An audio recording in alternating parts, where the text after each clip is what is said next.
Right, so in this section, we're going to do inverse trig functions.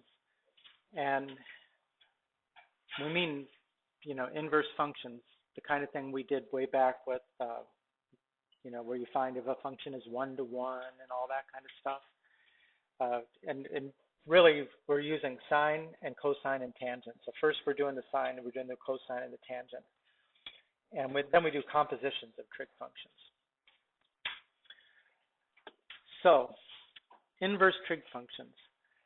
We need inverse trig functions to solve trigonometric equations. Because if, for example, we had a trig function like the sine of x equals 23/34, and you had to solve for the x, we can't isolate the x by dividing by SIM. It doesn't work that way, right? This is the kind of function that they call transcendental, where it can't be solved algebraically, but what we can do is we can take the sine inverse of both sides. So what you see on the left here, the sine inverse of the sine, that's a composition of a function and its own inverse. And we've done this before, right? We did this going back to geometry. We did this kind of thing. And we would expect that as long as the sine and its inverse meet certain conditions, that the sine inverse of the sine ought to cancel each other out. So the way you end up isolating the x is by doing the composition on the left of sine inverse. But if you do that on the left, you're going to have to do sine inverse on the right also. Now, it wasn't every kind of function that you could do that with. We had to do at least one test to figure out whether a function had an inverse before we found the inverse. And if you remember, what the criteria was, it has to be that both the function and the inverse are functions, that they would both pass a vertical line test. But the way to check that is on the first function, does it pass a vertical line test and a horizontal line test? If it does, then there's an inverse.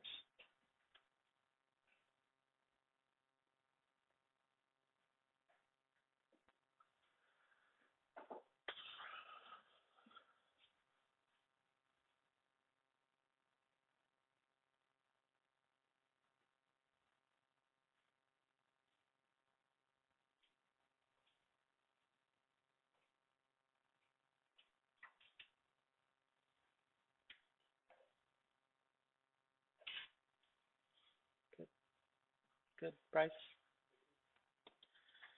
Okay, well, there's a problem with that. I mean, that's the graph of the sine. That's how we do the graphing before we do this. That's the graph of the sine. Does that pass a horizontal line test? No, it clearly does not pass a horizontal line test. So you would not think that you could take the sine of or you could find a sine inverse for this function. But clearly we do, because look on your calculator. What's right above the sine button? Sine inverse. Okay. The way that we accomplish that is that in order to make the inverse function, we only consider a part of the domain of the sine function. We're only going to consider the part that goes from negative pi over 2 to pi over 2. So it's just this piece in between their little dashed lines there. Just this piece right there. If that's all you're considering, right? If you get rid of the part which is to the right of that and to the left of that, does that pass a horizontal line test? It does, right? So by limiting the domain to negative pi over 2 to pi over 2, we will be able to define an inverse. Now notice that the function, it's going to have every value between -1 and +1. So we've got every value from -1 to 1, and we're not repeating ourselves anywhere.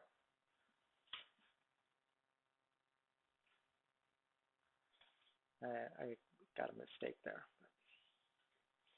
I forgot to make that a superscript, -1.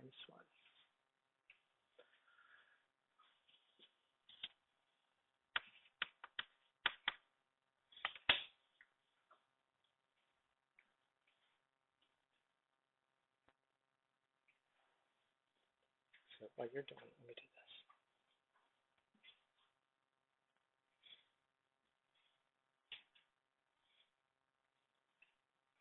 Good. Okay, so definition of an inverse sine function. Now, in the book, some of the time they use sine to the -1 to mean inverse, but sometimes, it seems like most of the time, they use this arc sine, ARCSIN.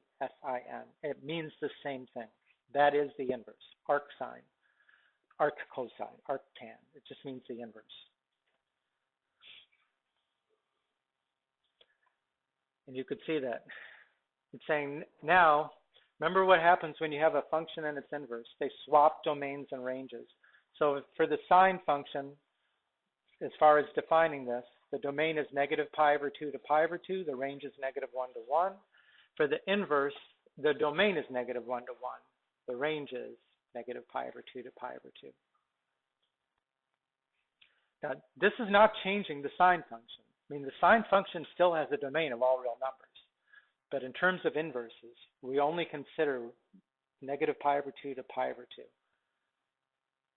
for that.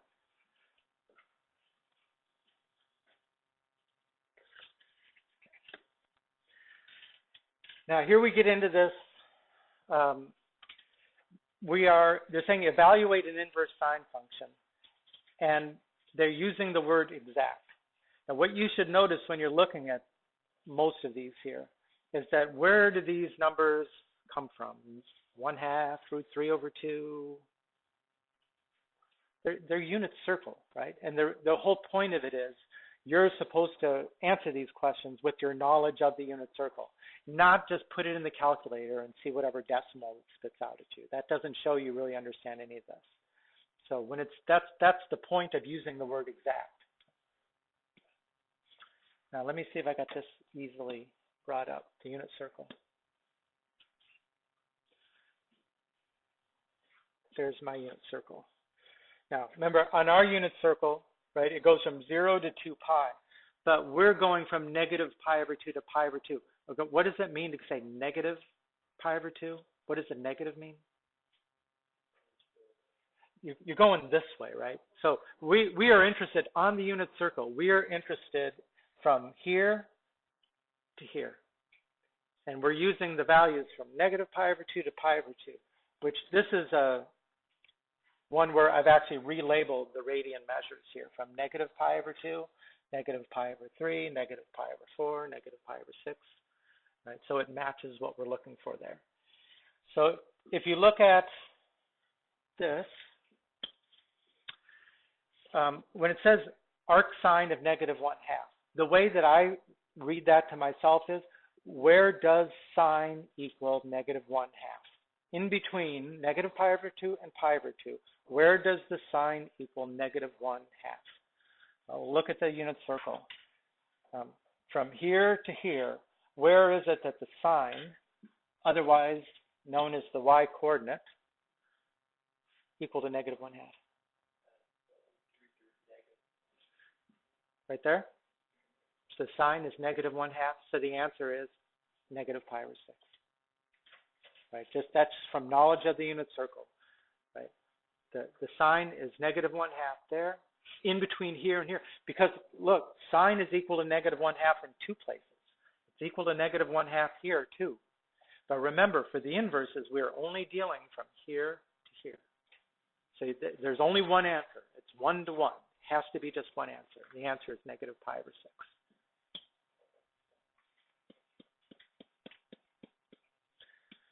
Okay, where is it that the sine equals the square root of 3/2? In between here and here, where is the sine equal to positive √3/2? π/3, right there. Again, it's here too, but we're not looking there. We only look from here to here, quadrants 1 and 4. So the answer is π/3.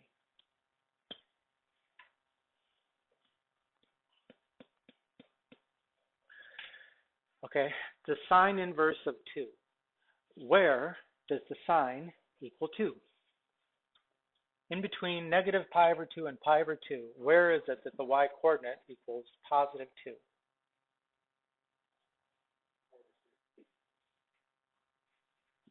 What? Is 1/2 2? No. Which one of these y-coordinates equals 2? None. What's the maximum that a sine function can equal? 1. The values of the sine go between -1 and 1. Stop. You can't take the sine inverse of 2 because the sine never equals 2. Does not exist. You can't take the sine inverse of 2. Again, if you put it in the calculator and try that, it's going to give you a domain error. It's not in the domain of the sine inverse. Remember, the domain of the sine inverse is -1 to 1. If you try to put anything else in there, it's going to give you that error. What's that? What about the arc sine of 1? Where does the sine equal 1? Pi over 2. Right? And again, if you don't have to pull up the unit circle yourself, I mean, you should know enough of the unit circle to sketch a quick unit circle and say, okay, where is the sine, the y-coordinate? 1, it's right there. And that's pi over 2. You could pull it up there too, but there you go, 1, pi over 2.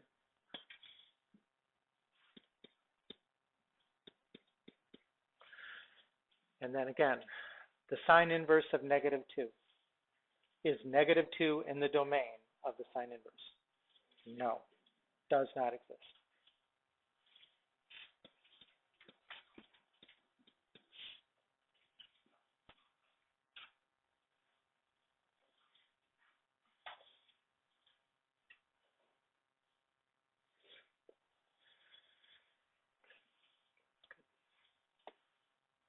Now, we have the same issues with the cosine and tangent. I mean, the cosine clearly doesn't pass a horizontal line test. The tangent, with all these repeating branches, that wouldn't pass a horizontal line test. So we have to limit the domains of them also. And, you know, it would not work for the cosine to go -pi over 2 to pi over 2. That would be this piece. And that would not pass the horizontal line test. So instead, you limit the cosine from 0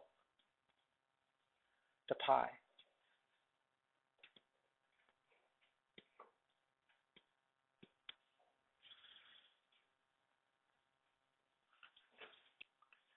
Now, if you're just considering that piece, that passes a horizontal line test. And it has every value of the cosine from 1 to -1. And for the tangent, right, the tangent, we limit, and all we really need is have one of these. That would be enough. If we only had one, we wouldn't be failing a horizontal line test. So we're going to go from here, -pi over 2 to pi over 2. That's just one of those branches.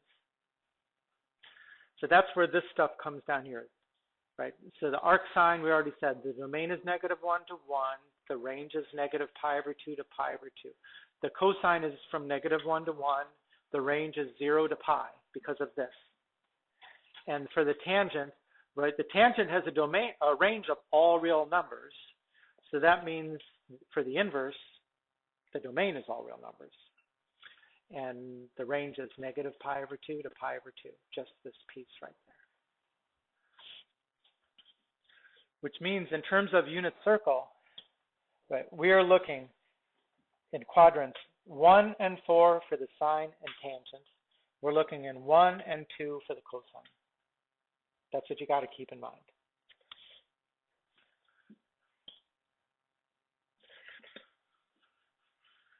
So cosine. Arc cosine of the square root of 2 over 2. Where does the cosine equal the square root of 2 over 2?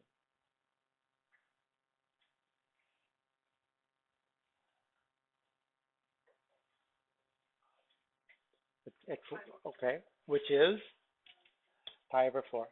These are always in radians. So cosine is the x-coordinate, square root of 2 over 2, pi over 4. Right, in between 0 and pi, root 2 over 2.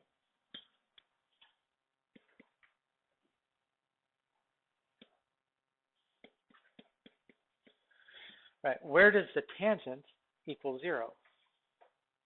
The tangent is not directly on the unit circle. But tangent is, remember, tangent equals the sine over the cosine.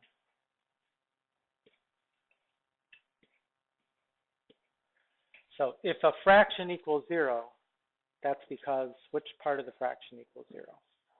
The numerator, right? So by saying where does the tangent equal 0, it's like saying where does the sine equal 0? So where does the sine equal 0? Sine equals 0 at 0. Remember, you wouldn't say 2 pi because 2 pi is not in between negative pi over 2 and pi over 2. You got to use the 0.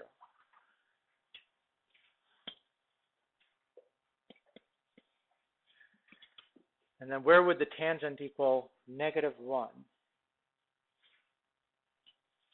Remember, so if the tangent sine over cosine, if sine over cosine is negative 1, then they're opposites.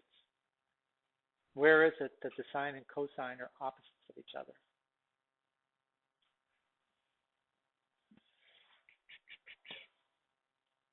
In these two quadrants, where is it that sine and cosine are exactly opposite? Negative pi over 4. One is positive root 2 over 2, the other is negative root 2 over 2. So the answer is negative pi over 4.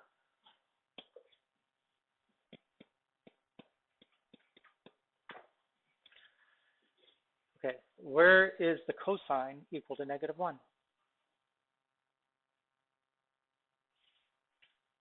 Where is the x-coordinate negative 1? At pi, right? Remember, here's your unit circle. You know, that has the coordinates of negative 1, 0. So the answer is pi.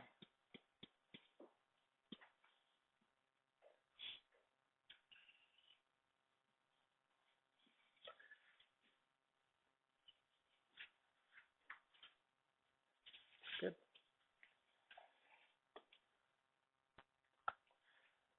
Now, using the calculator to do the inverses.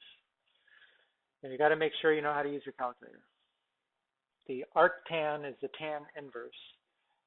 You know, looking at the calculator. Do I have a calculator up here still? Where do you find the tan inverse? Right. The tan inverse is above the tan. Second tan. Right. Do not think that this x to the minus 1 is going to get it for you. That is not. Remember, you can use the x to the minus 1 to do 1 divided by the tan. But if you want the inverse function, it's above the tan. And you should be in radians if you want to get the same answers. So negative 8.45. Make sure my mode. Yep. Second quit. Second tan negative 8.45.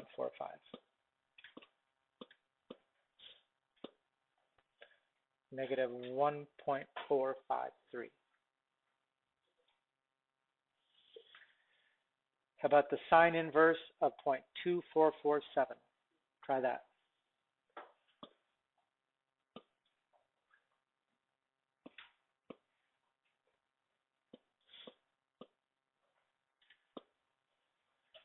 .247.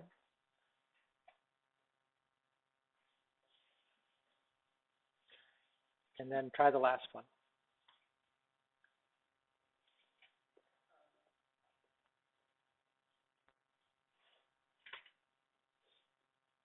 Pierce, what does it say? Domain. You get a domain error because why? Because 2 is not in the domain of the cosine inverse, right? You got to put numbers between negative 1 and 1. So that one does not exist. Domain problem. Now, we know the reason why we want to do this stuff. The whole reason we're doing this is so that we can use inverse functions to solve trig equations. So we need to look at taking the composition of a function and its inverse and seeing how that works.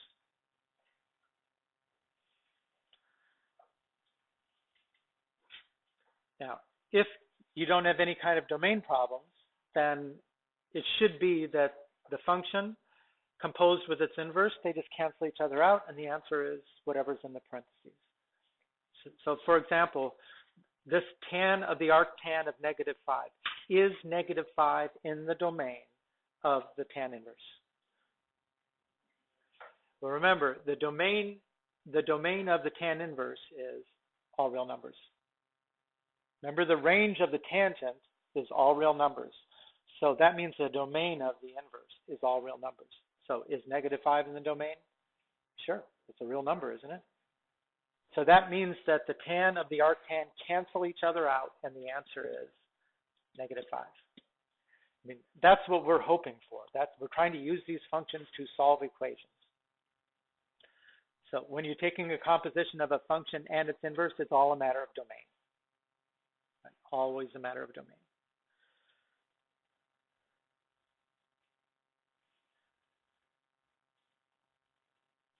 Right? The letter B, the arcsine of the sine of 5 pi over 3. Okay, now what's different about that problem than this problem? What did they switch?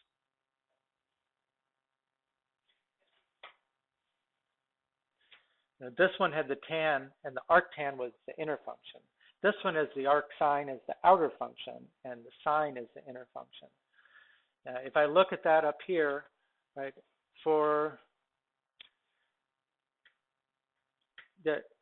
is 5 pi over 3 going to be in the range of the sine function or the sine inverse? And go up here. It's got to be between -pi over 2 and pi over 2. So when you're looking at that, you might say, no, you can't do it. But the fact that that is the sine function, it's not the inverse function that we're dealing with. The sine has a domain of all real numbers. We know that. So what we can do is try to find a coterminal angle, which is in between -pi over 2 and pi over 2. Right? We're definitely not going to be able to say that the arcsine of the sine of 5 pi over 3 equals 5 pi over 3, because 5 pi over 3 is not in the range. Okay, but could we find an angle which is in between -pi over 2 and pi over 2? 5 pi over 3, how would I find the coterminal angle? Well, I want it to be between -pi over 2 and pi over 2, so I'll probably want to subtract 2 pi. So do that. -6 pi over 3, which is -pi over 3. Now, is -pi over 3 in the range of the inverse? Yes, it is. So I can say this equals the arcsine of the sine of -pi over 3. And now, because -pi over 3 is in between -pi over 2 and pi over 2, then that is the answer. The arcsine of the sine cancel each other out, and what was in the parentheses, the argument there, that's the answer. How about the cosine of the cosine inverse of pi? You think that's pi? I mean, when you're looking at these things here, right, you look at the cosine, it says as long as y is between 0 and pi, that works, right? But actually, that's in the domain of the cosine inverse. The question is that pi in between -1 and 1? No, it's not. You can't take the cosine inverse of pi. I mean, just like we just did the cosine inverse of 2, and you got a domain error, right? Well, pi equals 3.14, so you would get a domain error on that too. So you can't do, and there's no way, because it's this inner function, that you can like find a coterminal angle. That stuff only works if the inner function is the trig function, right? So in this one, you just have to say does not exist. D and E.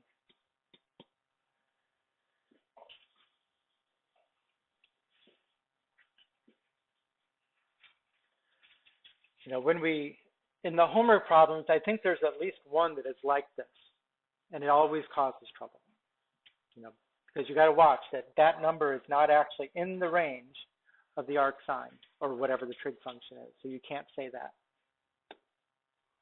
And same thing here. Tan of the tan inverse of -14. Is -14 in the domain of the tan inverse? Yeah. Come on, we just did this, right? What is the domain of the tan inverse? All real numbers. So yes, -14 is in the domain, so the answer is -14. Right? The sine inverse of the sine of 7 pi over 4. Is 7 pi over 4 in the range of the sine inverse? No. So what are we going to do?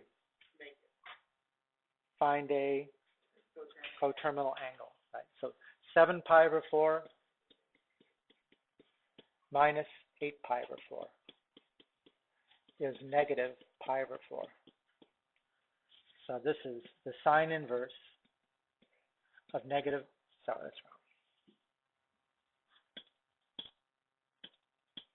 The sine inverse of the sine of negative pi over 4.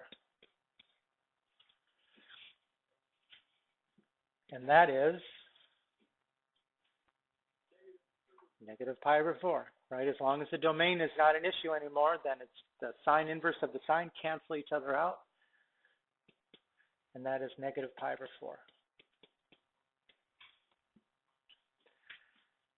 How about the cosine of the arc cosine of 0.54?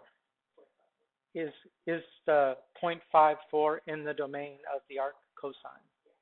Yes, it is. So what will be the answer? 0.54.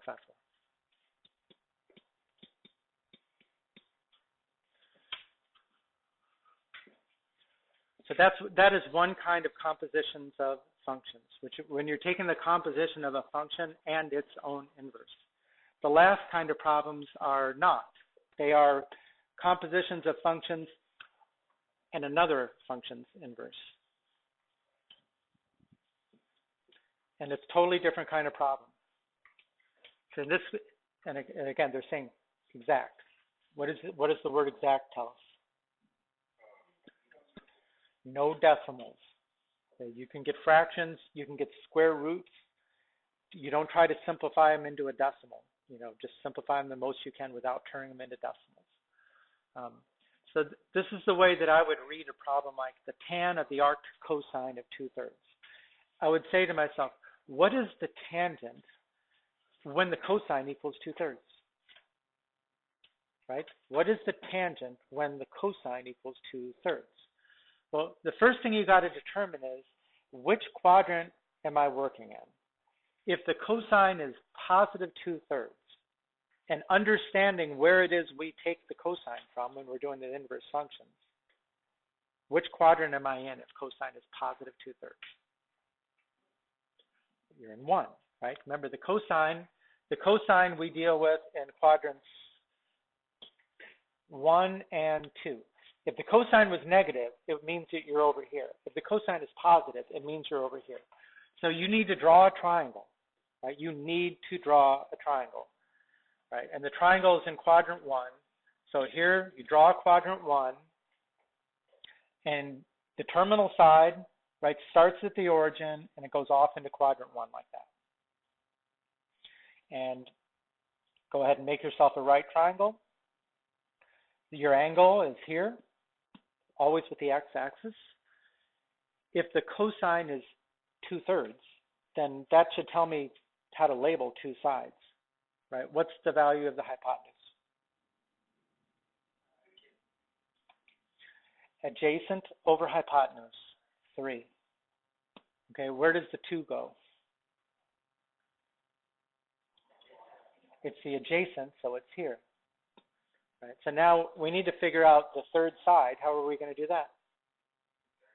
Pythagorean theorem, right? So Pythagorean theorem would say the square root of 3 squared minus 2 squared, which is the square root of 5.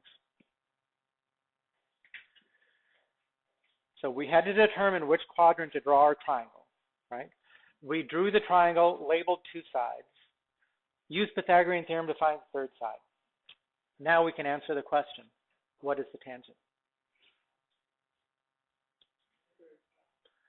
The tangent is opposite over adjacent, square root of 5 over 2.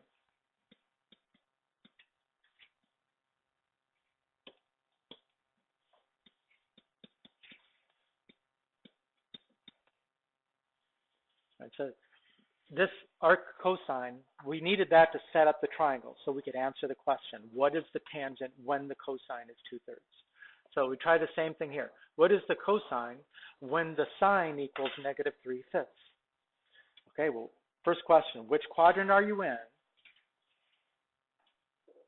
if the cosine is negative. Pierce, you said it? Remember, for the sine, sorry, we're in between these two. So it's got to be down here. Am I reading that right? Yeah, the sine. The sine equals negative 3/5. So we must be down here. If the sine is positive, you'd be up here. If the sine is negative, you'd be here. So we definitely want to draw our triangle in the fourth quadrant. Draw a picture. Draw an accurate picture.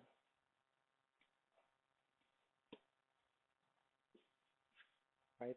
Terminal side starts at the origin, goes into the fourth quadrant. Theta is with the x-axis. Now we can use this negative 3/5 to label two of the sides. What is the hypotenuse? The hypotenuse is the 5. Where does the negative 3 go? It's opposite, so you're going to make that as negative 3. Okay, now we need to fill in the length of the adjacent. Pythagorean theorem, the square root of 5 squared minus negative 3 squared, which is 4. So once you've got your triangle all labeled, you can answer the question, what's the cosine? 4/5, adjacent over hypotenuse.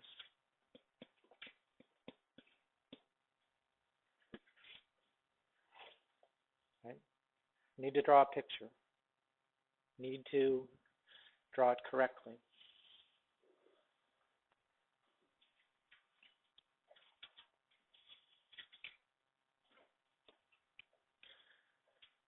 Okay, find the exact value of the cosine. The cosine of the arctan. Okay, which quadrant are we in? Say again? So got to be in the fourth quadrant, right? Tangent we only consider in the first and fourth quadrants. It's positive in the first, it's negative in the fourth. So definitely want to draw our triangle here. Okay, now we're going to label two of the sides. What is the value of the opposite side? Okay, it's going to be negative 3, positive 4. Why not 3 over negative 4? Yeah, because this is to the right, so the x has got to be positive. If this is below the middle, so the y is negative.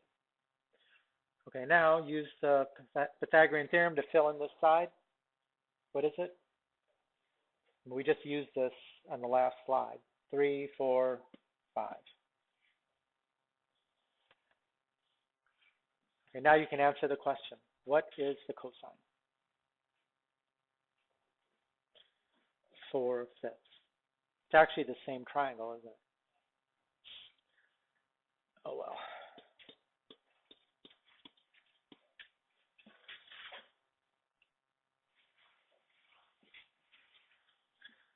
Okay, then we do one more thing with this, which is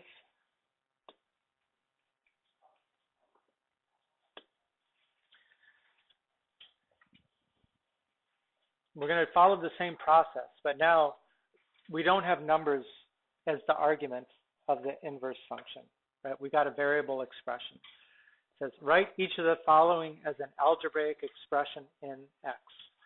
Now, here's the sine of the arc cosine of 3x. And 0 is less than or equal to x is less than or equal to 1/3. What does that represent? It's a domain, right? Why are they giving us a limited domain?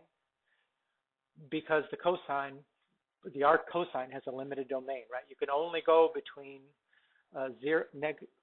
negative 1 and 1. So by doing that, we're making sure we are actually going between 0 and 1. 3 times 0, 3 times 1/3. So which quadrant are we in? Cosine is positive, basically. You're in the first quadrant. So you're going to draw your triangle. Draw your triangle here. There's your theta. And now we have to say cosine is adjacent over hypotenuse. So we've got to label two sides here. How do we use that 3x to label two sides?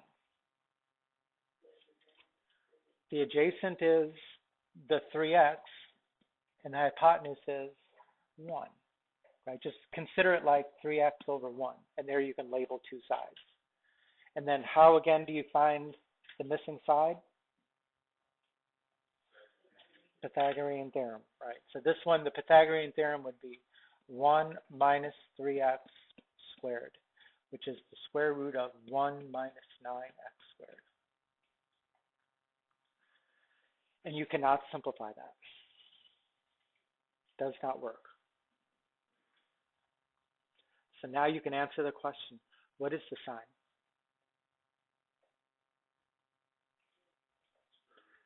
Opposite over hypotenuse. So the sign is the square root of 1 minus 9x squared divided by 1. How about the cotangent of the arc cosine of 3x? So they've given us the same inner function. It's going to be the same triangle in quadrant 1. In fact, so I don't even need to redraw the triangle. Just using the same triangle, what is the cotangent? Remember, the cotangent is the flip of the tangent. The tangent would be opposite over adjacent. So we need adjacent over opposite. Right? So the cotangent is 3x over the square root of 1 minus 9x squared. And then we should rationalize the denominator.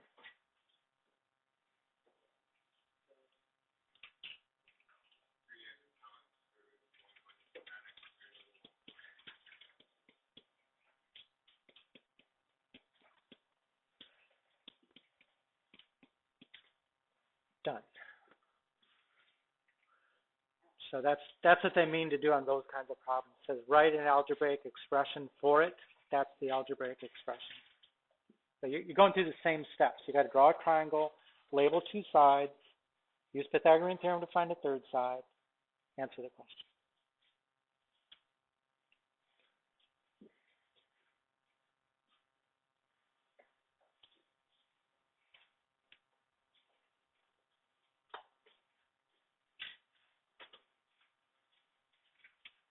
We good? Brianna? Okay. Inverse trig functions. And that's the homework.